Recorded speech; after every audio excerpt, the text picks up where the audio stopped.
자, 3학년 여러분 공부 열심히 하고 계시죠? 선생님과 같이 문제를 한번 풀어보도록 하겠습니다. 먼저 1번 문제죠. 여기 보니까 속력이 나와 있네. 그렇죠? 속력의 단위가 미터/초, 60초, 그리고 2초, 60m/초고 2초, 4초, 6초 이렇게 됐습니다. 시간은 초입니다. 그러면 A, B 구간에서는 지금 속력이 점점 증가하고 있죠.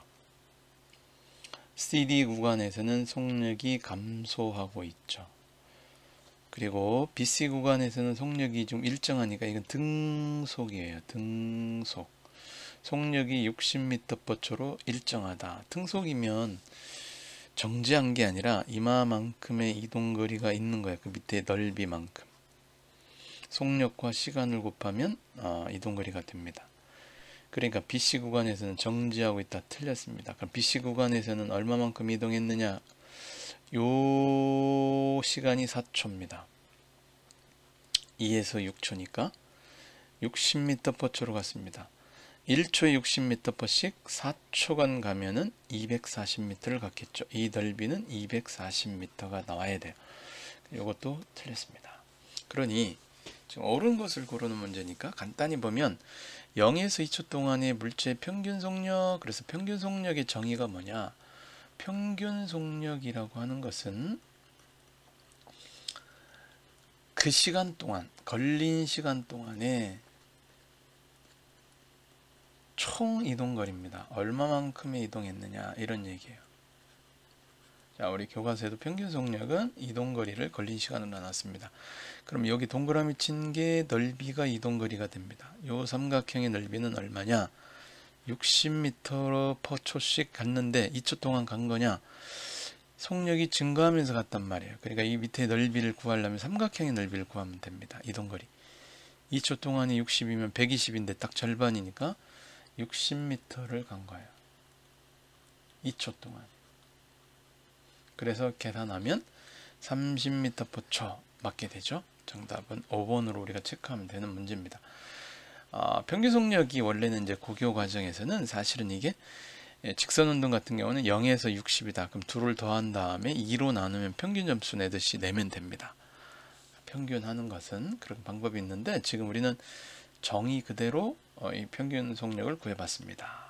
자, 그렇다면 두 번째는 어떤 문제가 우리한테 기다리고 있는지 가볼게요. 이게 좀 등속 운동을 나타내는 그래프로 옳은 것을 물어봤습니다. 한번 가보죠. 등속이라고 하는 거는 속력이 일정해야 돼요. 그럼 속력과 속력이 있는 그래프에서 일정한 걸 찾으면 디귿을 고르면 됩니다. 일정하죠. 시간에 따라서. 또 이동거리로 나와 있으면 이동거리가 시간에 따라서 일정하게 증가하면 되는데 요게 기울기가 속력이라고 그랬어요. 이동거리와 시간의 그래프에서는 기울기가 속력인데 기울기가 요것이 일정한 거죠.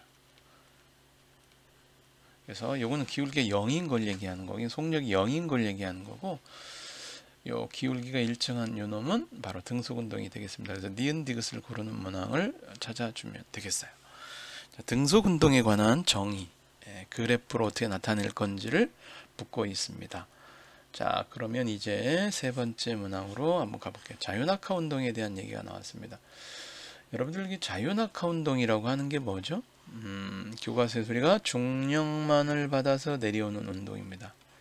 힘이 중력만을 받아서 only gravity, 중력이에요. 그럼 속력이 몇 초 9.8m씩 증가하는 운동은 맞습니다. 중력을 받으면서인데 여기 공기 저항은 받으면 안 되는 그런 운동으로 생각을 해주시면 되겠습니다. 자, 물체에 작용하는 중력의 크기는 결국 무게죠. 무게는 어떻게 계산하죠? 무게는 9.8을 곱하는데 어디다 곱하냐면 질량에 곱하는 거예요. 그러니까 질량에 비례하는 건 맞아요. 질량이 크면 9.8 곱해서 똑같이 커지겠죠. 그래서 이렇게 우리가 자유낙하 운동의 개념 정리를 한번 해봤습니다. 자, 다음은 자유낙하 운동에 관한 얘기인지 아니면 낙하에 관한 운동인지 살펴보겠습니다. 지금 여기 보니까 낙하시켰대요. 그래 보니까 똑같은 시간에 이게 지금 조건이 여기 다른 조건이 있어야 되겠네요. 똑같은 시간에 촬영한 거다라고 생각을 해야 돼요. 이렇게 요놈하고 요놈 이렇게 굳이 이렇게 이제 사진이 찍는다면 같은 시간에 이렇게 찍었다 이렇게 본 거죠. 그 내용이 빠져 있습니다. 문항에서. 그렇다고 생각하고 문제를 가보도록 하겠습니다. 그럼 같은 시간 동안에 같은 위치에 있지 않았어요. 이 사진을 보면은.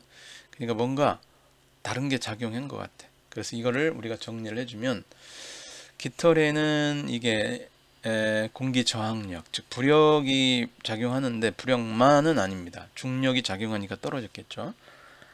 쇠구슬에도 반대 방향으로 작용하는 힘이 있겠죠. 그렇죠? 중력만 작용하진 않았습니다. 그러니까 공기 작용의 영향, 공기 저항의 영향을 받았습니다. 작용하는 힘의 크기, 힘의 크기, 요 힘의 크기는 바로 중력의 크기죠. 이게 무게입니다. 무게는 방금 얘기했지만 9.8에다가 뭘 곱하는 거냐면 질량 곱하는 거예요. 그러니까 질량에다가 9.8을 곱해야 되는데 질량 자체는 다르겠죠. 요 쇠구슬하고 깃털. 물론 선생님 쇠구슬 작은 거고요, 깃털이 큰 거예요. 뭐 질량이 같아 이렇게 할 수도 있겠지만 그렇진 않다는, 항상 서로 같지는 않다는 얘기죠. 만약에 진공이라면 그야말로 자유낙하죠. 그러면 쇠구슬과 깃털은 동시에 지면에 떨어진다. 동시에. 요거는 맞는 설명이 되겠죠. 요거는 자유낙하에 관한 이야기를 잘 알고 있느냐, 개념을 알고 있느냐, 이런 내용으로 문제가 나왔습니다. 자, 이제는 일에 관한 얘기입니다. 일의 정의를 우리가 알아봅시다. 일이라고 하는 거는 과학에서 말하는 일은 힘이 주어지면 그 힘을 준 방향으로, 힘을 가한 방향으로 또는 힘을 준 방향으로 이동거리입니다. 이동거리. 여기다가 이동거리를 우리가 곱했던 거 기억나죠? 중요한 건 힘과 힘인데 힘의 방향으로 가야 돼요. 그러면 천천히 가볼게요. 자, 일의 양을 물어봤습니다. 여기 나와 있는 30N은 무게입니다. 무게라고 하는 거는 지구 중심 방향, 아무 얘기가 없으면 아랫방향입니다. 이 방향으로 작용하는데 물체가 이 방향으로 이동했느냐? 이동하지 않았습니다. 그럼 힘이 주어져 있는데 이동거리가 없으면 요 놈의 힘이 작용한 일은 없습니다. 0입니다. 그러면 두 번째, 요 힘이 하나 있습니다. 오른쪽으로 힘이 10N이 주어졌는데 3m가 이동했습니다. 요 방향이 보세요. 힘의 방향으로의 이동거리가 생겼습니다. 그렇다면 우리는 일을 했다, 이렇게 얘기하죠. 그럼 그 일의 양은 뭡니까? 힘은 10N을 줬는데 이동거리는 3m 이동했다. 그렇다면 우리는 30Nm인데 사실 요거를 우리가 줄로 표시한 겁니다. 30줄을 찾으면 되겠습니다. 아무 생각 없이 30에다가 30을 곱해서 90줄로 한 친구들 참으로 안타깝습니다. 그렇죠? 그러지 않기를 바랍니다. 그 다음에 일과 에너지는 이제 서로 전환되는 겁니다. 서로 같습니다. 일과 에너지는 일을 할 수 있는 능력이고, 에너지단위는 줄을 사용하고, 일과 에너지는 서로 전환됩니다. 전환 안 되는 게 아니에요. 물체가 A라고 하고 일을 했다, 뭔가 에너지를 줬다. 그럼 물체 에너지는 감소하는 거 맞습니다. 물체에 일을 해주면, A에 일을 해주면 A의 에너지가 증가합니다. 그렇죠? 다 맞는 얘기고, 옳지 않은 거는 지금 3번이 옳지 않다. 개념 정리를 똑바로 하라는 얘기죠. 자, 7번에 관한 얘기가 나왔습니다. 사실 이제 옥상과 베란다 여러 가지가 나오죠. 이게 지면입니다. 지면에서 베란다까지 3m 떨어졌군요. 베란다에서 옥상까지는 2m입니다. 그런데 민호가 질량이 10kg인 물체를 베란다에서 옥상으로 옮겨 놓았다. 베란다에서 옥상으로 이렇게 옮겨 놨다. 2m 들어 올렸어. 그래서 2m 들어 올린 일을 한 거예요. 자, 2m 들어 올린 일은 어떻게 되죠? 힘에다가 거리를 곱하는 게 1인데, 들어 올린 일에서는 힘이 얼마만큼 드느냐? 무게만큼 든다고 그랬고, 거리는 결국 높이가 되겠죠. 그럼 무게는 어떻게 계산하느냐? 9.8에다가 질량을 곱해야 되겠죠. 이게 무게입니다. 그리고 높이를 곱하는 거예요. 얼마 일을 했을까? 9.8에다가 질량은 10kg이라고 했고 높이는 2m 들어올렸습니다. 우리는 아무 생각 없이 단위 생각 안 해도 되고 줄로 쓸 수 있다고 그랬죠? 196줄입니다. 그러니 지금 294줄은 틀렸습니다. 그리고 일을 이렇게 해주면 이 10kg짜리 질량은 베란다에서 옥상으로 들어올렸기 때문에 베란다를 기준으로 하면 해준 일이 196줄이니까 해준 일만큼 에너지가 늘어나야 됩니다. 196줄만큼 늘어나야 정상적이에요. 그럼 1번, 5번은 틀렸습니다. 지금 현재. 그럼 단문지를 볼게요. 중력에 의한 위치 에너지는 방금 얘기했습니다. 베란다를 기준하느냐, 지면을 기준하느냐 달라요. 옥상을 기준하느냐 달라요. 옥상을 기준으로 하면 0입니다. 옥상을 기준면으로 하면 0이다. 이게 맞는 거예요. 관계가 없는 게 아니에요. 관계가 있어요. 일정하지 않습니다. 4번만 해봅시다. 지면을 기준으로 하면 높이가 5m에 육박합니다. 그럼 우리가 아까 여기 이 자리에 5m를 집어넣어 버리면 이게 490줄이 됩니다. 이렇게 바뀌는 거예요. 그러니까 어디를 기준하느냐에 따라서 들어올린 그런 만큼 위치 에너지가 있게 되는 거다. 이렇게 생각하시면 되겠습니다. 자, 그러면 이제는 우리가 다른 내용으로 가보도록. 지금 이거는 운동 에너지 크기를 측정하는 실험이다. 이렇게 됐습니다. 그럼 우리 운동 에너지에 대해서 한번 가볼게요. 운동 에너지라고 하는 거는 실험 결과로 우리가 알게 되었죠. 운동 에너지는 어떻게 된 거냐? 2분의 1하고 결국은 질량에 비례했고 속력의 제곱에 비례했다. 우리가 결과치를 가지고 알아봤죠. 그러니까 질량 나오면 속력의 제곱이 나와야 되는데 그리고 2분의 1이 나와야 되는데 안 나왔으니까 1번 틀렸습니다. 질량이면 속력 제곱 나와야 되는데 틀렸습니다.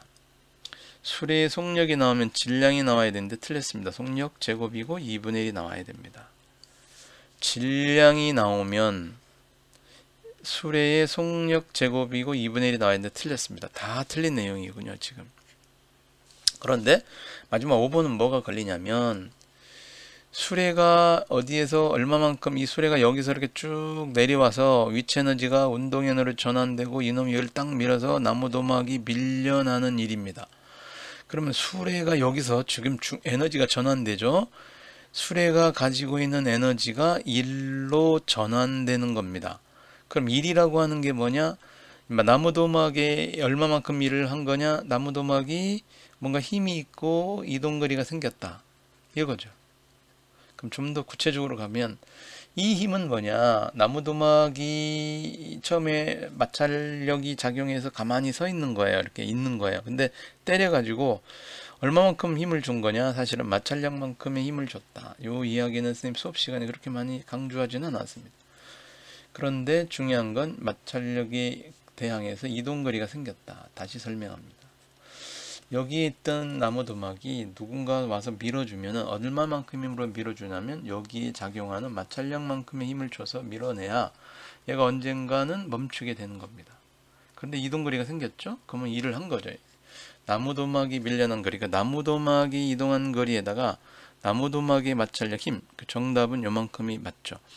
즉 에너지만큼, 이 에너지만큼 일을 했다는 얘기입니다. 그러니까 가지고 있는 에너지가 일로서 전환된 겁니다. 그럼 수레에 의한 운동 에너지는 얘를 말하든지 이 수레에 가지고 있는 에너지만큼 일을 했다면 이 양과 동일하게 되겠죠. 전환되는 거니까. 그래서 이렇게 표현된 게 누구냐? 5번입니다. 자, 이 내용은 수레가 가지고 있는 에너지가 일을 했구나 라는 거예요. 그럼 비교되는 내용 꼭 기억을 해야 되겠죠. 이런 내용들은. 자, 그렇다면 그런 내용이 그대로 나와 있는 게 8번에서 이제 9번으로 나와 있습니다. 그럼 가보죠. 우리가 문제를 풀어봅시다.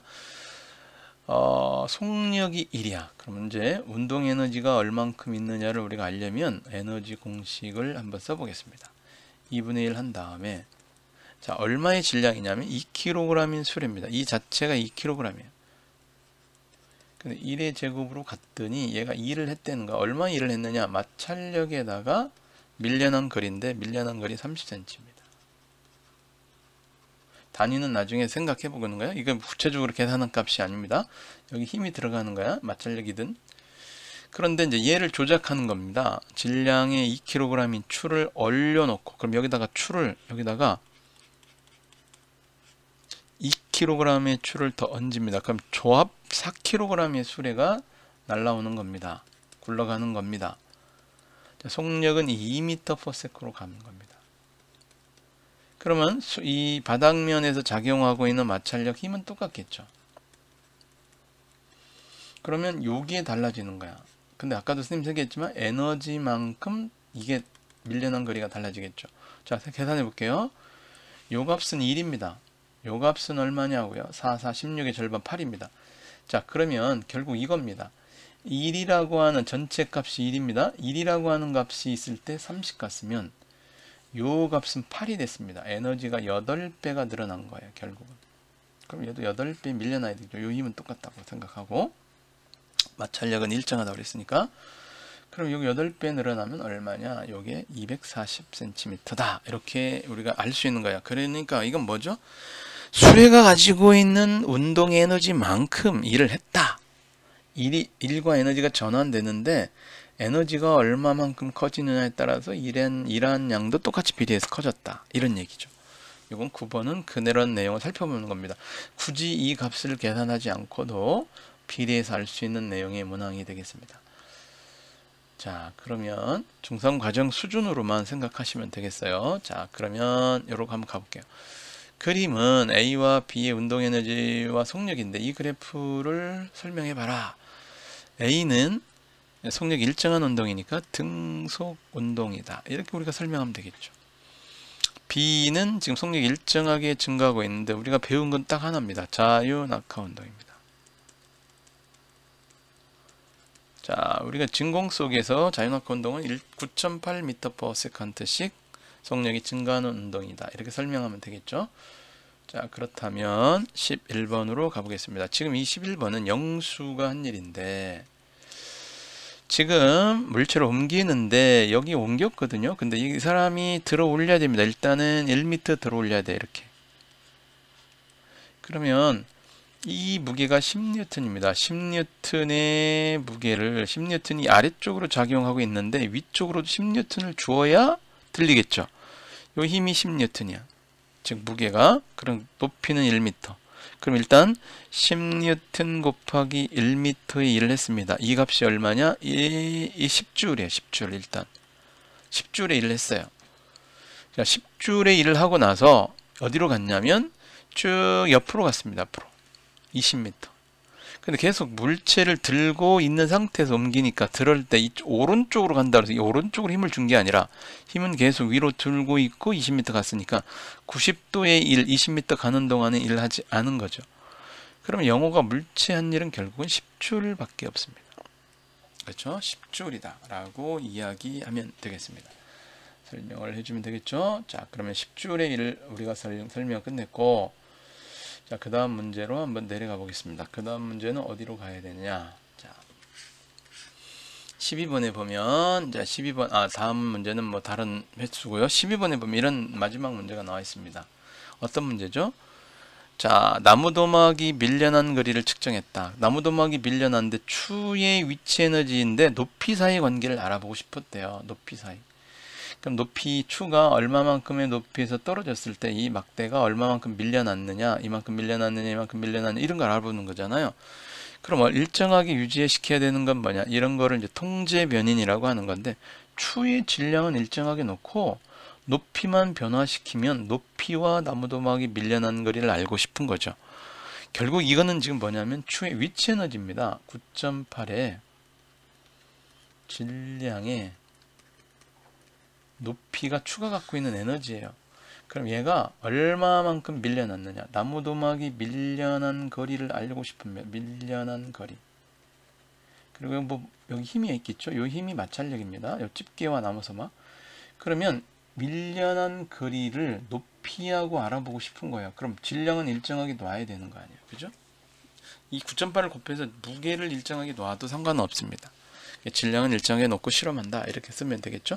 질량이 통제 변인이고 높이 자체가 조작 변인이 되겠습니다. 고생하셨습니다.